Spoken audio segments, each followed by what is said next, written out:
you love yourself? आप में से कौन है जो अपने आप से प्यार करते हैं? बहुत। सब करते हैं, राइट?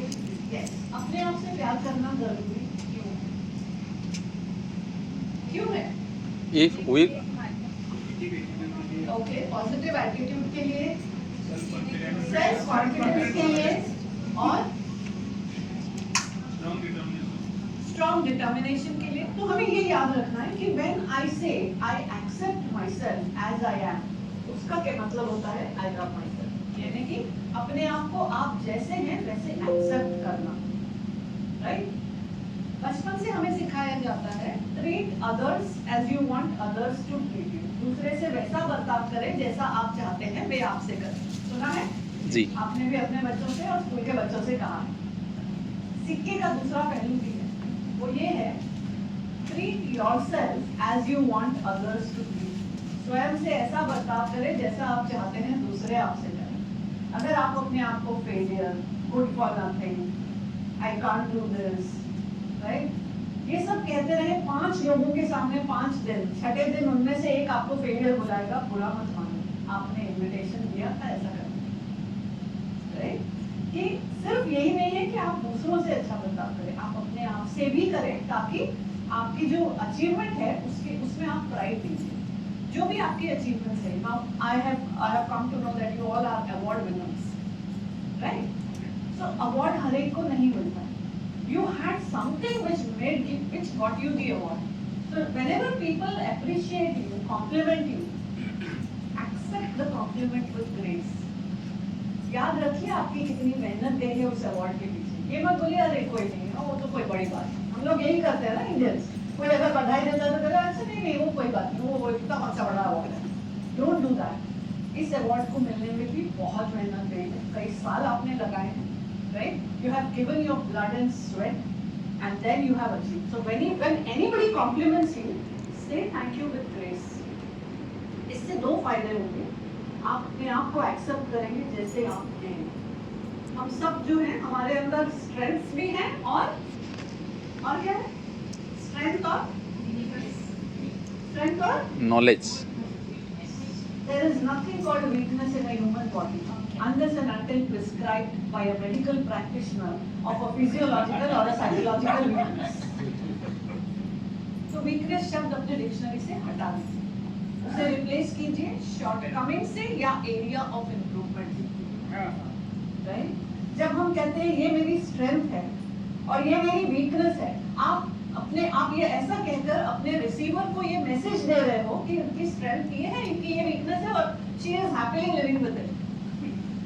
लेकिन when I say this is my strength and this is my area of improvement, I am giving a signal to all of you that she has some strengths, she has some areas of improvement, she is working on them.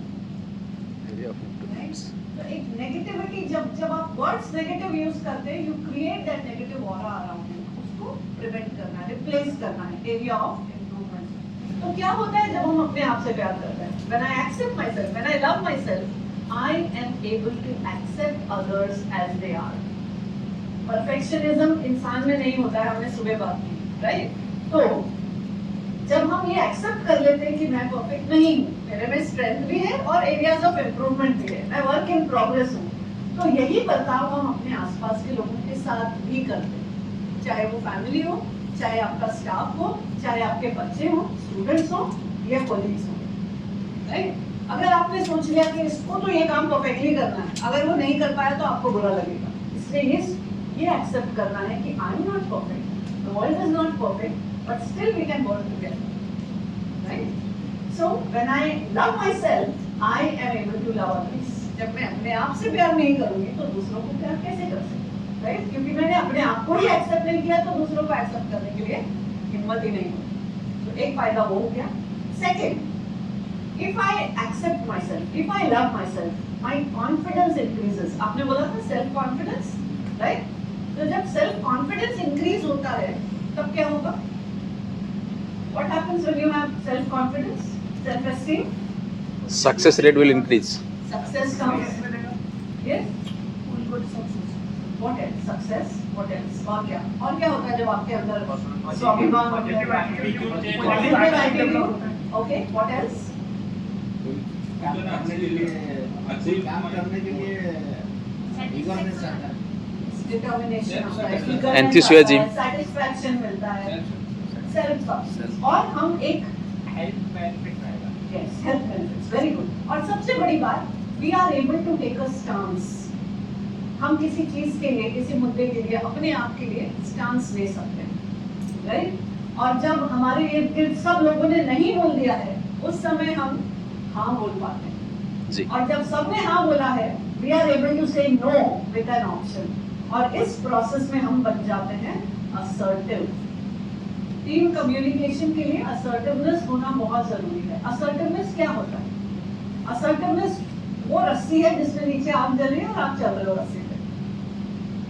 वो रस्सी ये है कि आपको अपना, मैंने कहा था ना, सेल्फ एस्टीम अपना बनाए रखना है और दूसरे का डैमेज नहीं करना है। इसको असर्टिवनेस कहते हैं, जो कि टीम में बहुत जरूरी है। चाहे आप अपने सीनियर के साथ काम कर रहे हो, चाहे जूनियर के साथ, आपका असर्टिवनेस बहुत जरूरी है। असर्टिवनेस का मतलब अग्रेशन नहीं होता। 4 कैटेगरी के लोग होते हैं जनरली। पहला कैटेगरी होता है पैसिव।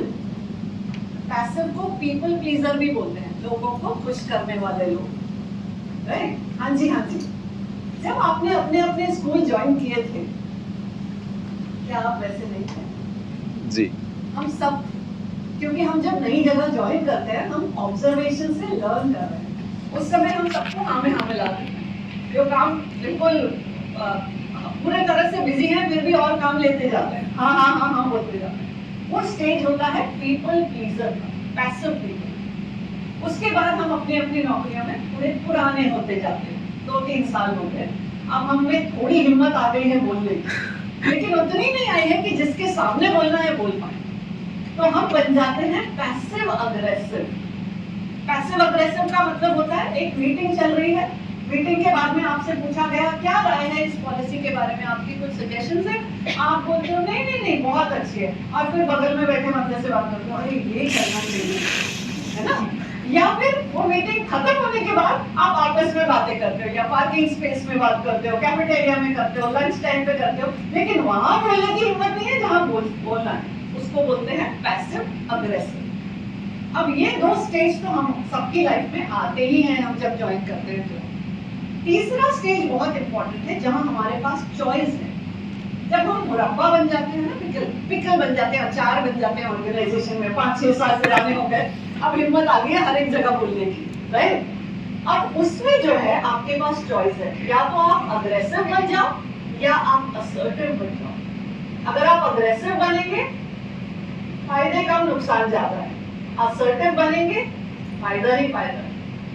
अब असर्टिव इंसान जो है हाँ में हाँ नहीं मिलाएगा, हाँ जी नहीं करेगा, पीछे से बात भी नहीं करेगा, अपनी बात को पोलाइटली कर्टियसली बिल्कुल सामने बोलेगा। अगर कोई रिक्वेस्ट कोई आपके पास लेके आया है और आपके पास एक वजह है उसे ना बोलने की, आप ना भी बोलेंगे लेकिन उस इंसान को बुरा नहीं लगेगा, उस समय लगेगा, लेकिन बाद में वो ये जानने की कोशिश करेगा कि इसने नहीं क्यों बोला, rather than this person said no, right? So when people try to find out why you did what you did, you have started becoming assertive, जो कि एक win-win situation होता है टीम के लिए, right? क्योंकि when you say aggressive, aggressive में क्या होता है? बॉडी लैंग्वेज अग्रेसिव होती है, गुस्से से में आप हमेशा भरे होते हो, नो भी बोलना है तो गुस्से में बोलोगे, voice modulation, choice of words. अगर आपको ना भी बोलना है तो एक ऑप्शन के साथ बोलकर, पोलाइटली बोलकर आप असर्टिव क्यों नहीं बनेंगे, rather than aggressive? And as he rightly pointed out, आपके हेल्थ बेनिफिट्स भी तो है ना, आप चिल्लाते हो आपका बीपी बढ़ता है, राइट? आपकी वो नर्व्स तेज हो जाती है, so who is getting affected? जिस पे चिल्ला रहे हो उसको कोई फर्क नहीं पड़ेगा, जो यूज्ड टू हो चुके हैं डांट खाने, राइट? तो आपको डांट के वो काम सही करवाना है या आपको सिर्फ डांट के अपने मन को खुश करना है? आपको वो काम सही कराना है, राइट? तो काम सही कराने के लिए you have to be assertive where you are maintaining your self-esteem as well as nurturing the self-esteem of others। और जैसा मैंने आपको सुबह बोला, आपको 3 चीज करनी है। अपने काम को 100% देना है, sincerely you need to do your work, your job. Second, maintain your self esteem, किसी कीमत पे अपनी सेल्फ एस्टीम को दांव पे नहीं लगाना है। Third, don't damage anybody else's self esteem, किसी की भी सेल्फ एस्टीम को हर्ट नहीं करना है। ये तीनों चीज करने के बाद भी कुछ लोग आपको पसंद नहीं करते हैं, उनकी प्रॉब्लम है, आपकी नहीं। ठीक है, आपको अपने फैन फॉलोइंग नहीं बढ़ानी है काम पे, आपको काम सही ढंग से करना है और दूसरे का सेल्फ एस्टीम नर्चर करते हुए अपने वाले को भी हर्ट नहीं होने देना है। That's the win win situation for a team. ये हो गया सेकंड चीज। तीसरी चीज क्या होती है? When I love my self, others will love me. What does that mean? क्या वो मुझे व्हाट्सएप लव मैसेजेस लिखने लग जाएंगे? नहीं ना। What does it mean then? It simply means they will accept me as I am, right? With my strengths and my areas of improvement. So second चीज हमने क्या बोली? I love myself. Well, how does it help? It helps me because I accept myself with my strengths and areas of और second चीज क्या होती है? मैं बन जाती हूँ assertive. और तीसरी चीज होती है I become empathetic. If I love myself, I am able to love others, accept others as they are, with their strengths and areas of improvement. In the process, मैं empathetic बन जाती हूँ। अब empathy जो है, sympathy की बहन नहीं है। और sympathy और empathy हमारे अंदर inborn है। हम पैदा हुए हैं sympathy और empathy के साथ। लेकिन sympathy auto activate हो जाती है पैदा होते हैं। एम्पैथी को ऑटो एक्टिवेट नहीं होना है, एम्पैथी को एक्टिवेट करना पड़ता है। How do you activate your empathy? अगर आप इसका डिक्शनरी मीनिंग देखेंगे एम्पैथी का, वो लिखा है putting yourself in others shoes. सुना है? अपने आप को दूसरे की जूते में रखना पॉसिबल है क्या? Is it possible? Rashmika wear 7 size footwear, I wear 8। मेरा पैर उसके फुटवेयर में कैसे जाएगा, उसका मेरे में कैसे आएगा? इतना सिंपल नहीं है जितना डिक्शनरी बताती है, राइट? तो मतलब फिर एम्पैथी हुआ क्या? और ये भी पॉसिबल नहीं है कि रश्मिका का पॉइंट ऑफ व्यू ए है, मेरा बी है, और सडनली मुझे याद आएगा कि आईआईएम में सिखाया था एम्पैथेटिक बनना है, ठीक है रश्मिका तुम जो बोल रही हो वो सही। इसको एम्पैथी नहीं बोलते। एम्पैथी का मतलब है एक्नॉलेजिंग डाइवर्सिटी ऑफ थॉट। हमारे इर्द गिर्द डाइवर्सिटी के नाम, जब भी हमारे दिमाग में डाइवर्सिटी आता है हम सोचते हैं जेंडर डाइवर्सिटी। सुना है ना जेंडर डाइवर्सिटी? लेकिन डाइवर्सिटी सबसे बड़ी जो है डाइवर्सिटी ऑफ थॉट है। हमें ये एक्सेप्ट करना है कि वो एक अलग इंसान है, मैं अलग। वो जो बोल रही है वो अपने एक्सपीरियंस और क्वालिफिकेशन और रिसर्च पे बोल रही है, मैं अपने वाले से। जब मैंने बोला उन्होंने सबने ध्यान से सुना। They all listen to everything that I said. Now, when she is speaking, I should listen to her with an open mind. I may not agree with her. वो जो भी बोलेंगी मैं उससे बिल्कुल सहमत ना भी हूँ, कोई बात नहीं। लेकिन मुझे ये डिसाइड करना है कि I am going to listen to her with an open mind. और जब आप ऐसा करते हो, तो दो में से एक चीज जरूर होगी। एक तो ये होगा, सुनते सुनते आपको लगेगा, ओह, yes, I never noticed it. Rashmika, you really have a point. दूसरी चीज ये होगी कि सुनने के बाद भी आपको लगेगा नहीं मैं ही सही, right? And then at least you have given an indication that yes, I am an open listener, right? Empathy का मतलब रोल स्विच करना नहीं होता। एम्पैथी का मतलब होता है एक दूसरे की विचारों को सुनना, एक्सेप्ट ना भी करें कोई बात नहीं, एक्नॉलेज करना बहुत जरूरी है। So this is the second thing. अब हमको कुछ करना है, आप रिकॉर्डिंग कर रहे हो? ठीक है, अब बाद में कीजिएगा।